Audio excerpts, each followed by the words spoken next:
BJP की क्या तैयारी दिख रही है? देखिए, बंगाल का चुनाव जीतना है तो सड़कों पे अपनी शक्ति को जो है आपको डेमोन्स्ट्रेट करना होगा।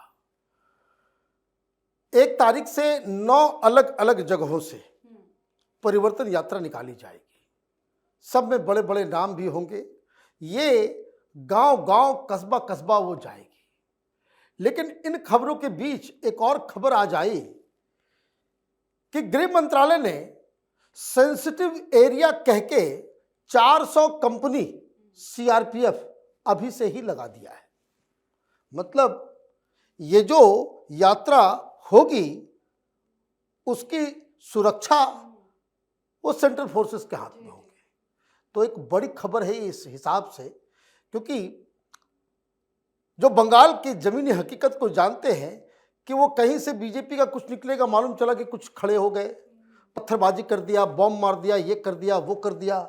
लेकिन अब जिस तरह की तैयारी चल रही है उससे तो यही लग रहा है कि बीजेपी ने ये तय कर लिया है कि आप जमीन पे अपनी शक्ति को दिखाएंगे और जैसे ही ये सारी चीजें दिखाई देगी, यकीन मानिए माहौल बिल्कुल बदलेगा। एक तो नाराजगी सरकार के खिलाफ बहुत ज्यादा है। हम लोग बंगाल होकर के आए, 15 दिन बंगाल के अलग अलग कंस्टिट्यूंसीज में रहे। कैमरे के ऊपर बोलने से तो मना करते, कैमरा बंद होते पूरी कहानी सुनाते हैं कि भाई इस बार तो वोट नहीं करेंगे। 2011 से टीएमसी को वोट देते आ रहे हैं, इस बार अब तो वोट नहीं करेंगे।